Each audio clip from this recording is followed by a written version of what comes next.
Көшпелі өркениеттің құнды қазынасы саналатын алтын адам әлем музейлеріне шеруін жалғастырады. Көрме республикамыздың мәдениет және спорт министрлігі мен Қазақстанның ұлттық музейінің бірлескен жобасы аясында іске асырылды. Бұл жолы сақ жауынгері ежелгі Элладаның астанасына табан тіреді. Антикалық өркениет тарихтың атасы Геродоттың жазбасына енген ұлы Скифиямен тоғысты. Афина Балқан түбегінің оңтүстік жағалауында орналасқан ескерткіш қала. Грекия астанасындағы қаланған әрбір кірпіштің өз тарихы бар. Афиналық Акрополь ежелгі Грекия шаһарының төбе тұсынан орын тепкен, ал оның етек жағы көне аудандардың тар көшелерімен жалғасып жатыр. Құнды архитектуралық және тарихи ескерткіштер арасында Афина қаласының эпиграфиялық музейінің орны ерекше.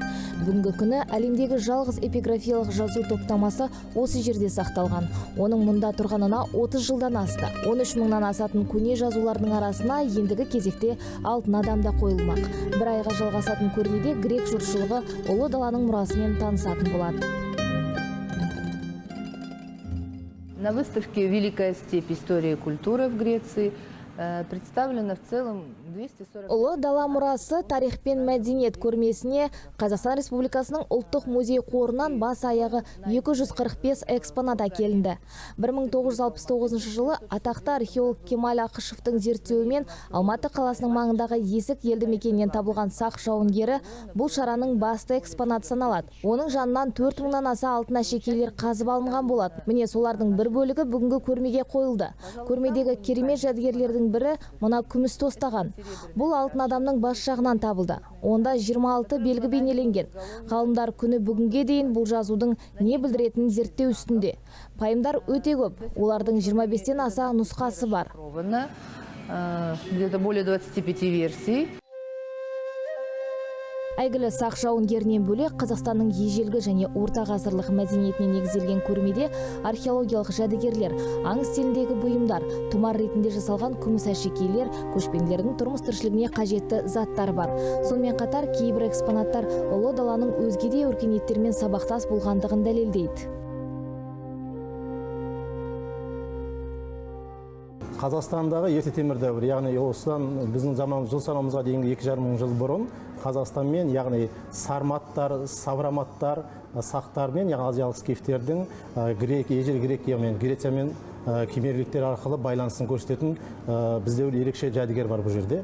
Яғни біз ауызша айтқаннан гөрі мына жәдігер бізде көп сөйлейді. Бұл алдыңызда тұрған жәдігер, бұл грек импорты Қазақстанға келген батыс Қазақстандағы саврамат сарматтардың жерлі орнынан табылған дүниелер.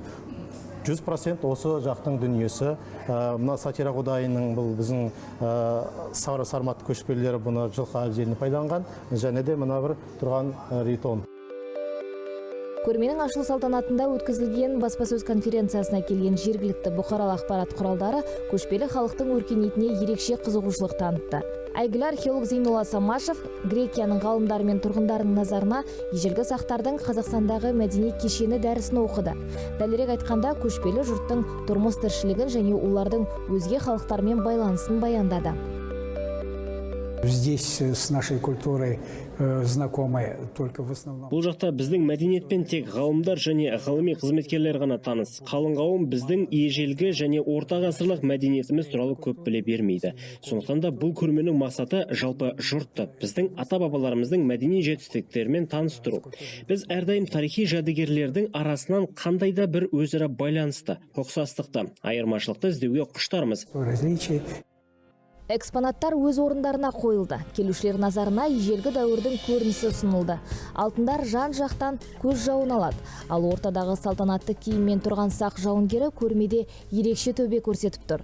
Көрменің салтанатты ашылуы ұлттық аспаптарда орындалатын сазда әуеннен басталды. Міне, көне тарихтың қайнаған қазанында көшпелі халықтың мәдениеті көпшілікке осылайша көрсетілді.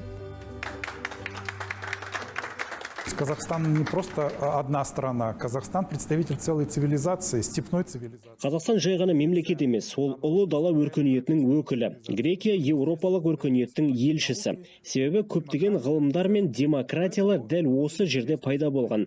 Менің ойымша, екі мәдениеттің бір-бірімен осылайша тоғысуы өте қызықты жайт. Бұл халықтар бір-бірін ежелгі заманнан бері білет деген ойдамын. Әл-Фараби, Абай, Алтынсариннің еңбектерінен Ескендір Зұлқарнайын туралы деректерді көруге болады.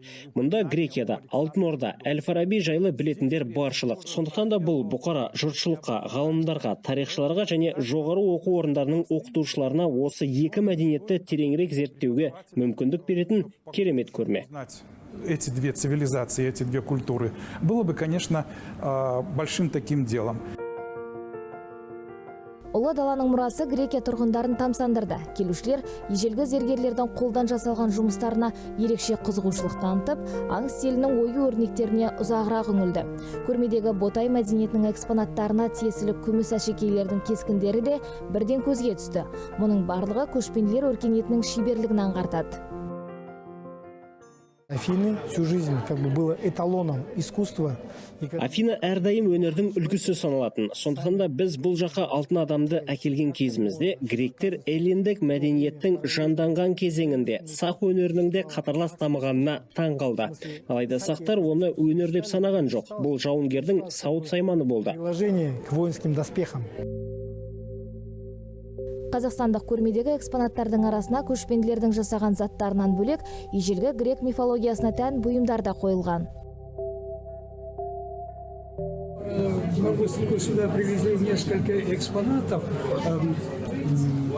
импортного греческого происхождения. Көрмеге грек аңыздарына тән бірнеше экспонаттарды әкелдік. Олардың қатарында ат әбзелдері бар. Ол Қаскөй Белерафон жайындағы ежелгі грек аңызымен байланысты. Бұл бұйым сол аңыздың негізінде жасалған. Оны Қазақстан территориясына Рим-Парфян соғысы кезінде сарматтар сыйлық ретінде әкелген. Нақтырақ айтқанда, сарматтың атты әскері сол Рим-Парфян соғысына қатысқан. Міне бұл жәдігерді қазақ даласына солар жеткізген. Бұл бұйым ақсүйек жауынгердің бейітінен табылған. Сарматами на территории Казахстана. I think that these themes are Менің ойымша, біз Қазақстан мен Азия елдерінің территориясында өмір сүрген тайпалардың тарихымен етене таныс емеспіз. Бастысы бұл көрмеден кейін Қазақстанның тарихы туралы көбірек білетін болатынымызға сенімдіміз. Бұл мәдениетпен танысуға көптеген адамдар қызығушылық білдіреді деген ойдамын. Гректер көшпелі тайпалар туралы біздің заманымызға дейінгі 5 ғасырдан бастап біле бастады. Қазақстан территориясындағы ежелгі халықтар бізден біраз қашықтықта өмір сүргендіктен олар туралы мәліметтер аз болды. Алайда гректер скифтермен өзара байланыста болған. Менің ойымша, бүгінгі шара грек музейлері мен Қазақстанның ұлттық музейінің арасындағы мәдени көпірді нығайта түседі. Әлемдік мәдениет адамдар қоғамдастығындағы түрлі салалардың синтезі. Бұл жылдан жылға жалғаса беретін дағды. Бәлкім көне артефакттер көптеген елдердің заманауи байланысына сеп болып, мыңжылдық мәдениеттің ұштасуына ықпал болар. Бұл таңғажайып көрме. Мен үшін барлық экспонаттар ерекше болып көрінді. Осындай жобаның арқасында сақ мәдениетін өз көзімізбен көріп, олардың өнерімен және өмірімен таныстық. Маған әсіресе көшпенділердің аң стилінде жасалған бұйымдары қатты ұнады. Мені Қазақстанның тарихы ерекше қызықтыратыны соншалық. Көрмеге келмес бұрын осы ел туралы заманауи археологтардың жазған мақалаларын оқыдым. Грекия үшін бұл айтулы шаралардың бірі. Афина жұртшылығы жаңа өркениетпен танысқандай әсерге кенелді. Кейбір келушілер Қазақстан және алтын адаммен бұған дейін де танысып үлгерген екен. Дегенмен көрмеден кейінгі қызығушылық еселене түскендей. Мен Қазақстанда осыдан 2 жыл бұрын болғанмын. Маған ол жақта барлығы ұнады. Көрме туралы естіген бетте бірден осы жерге келуді ұйғардым. Мен бұл шараға келгеніме қуаныштымын. Себебі сіздердің елдеріңіз жайлы жақсы білемін. Қазақстан туралы көп оқығанмын. Мен де журналистпін. Осы көрмеге келгенім үшін бақыттымын. 2019 жылы Қазақстанның құнды жәдігерлері Өзбекстан, Солтүстік Македония, Түркия және Малайзия елдерінде болып қайтты. Заманауи еуропалық мәдениеттің алтын бесігіне айналған Грекия алтын адамның әлем музейлеріне шеруі көрмесінің соңғы нүктесі. Болашақта көшпенді халықтың өркениетімен таныстық өзге де елдерде жалғасын таппақ.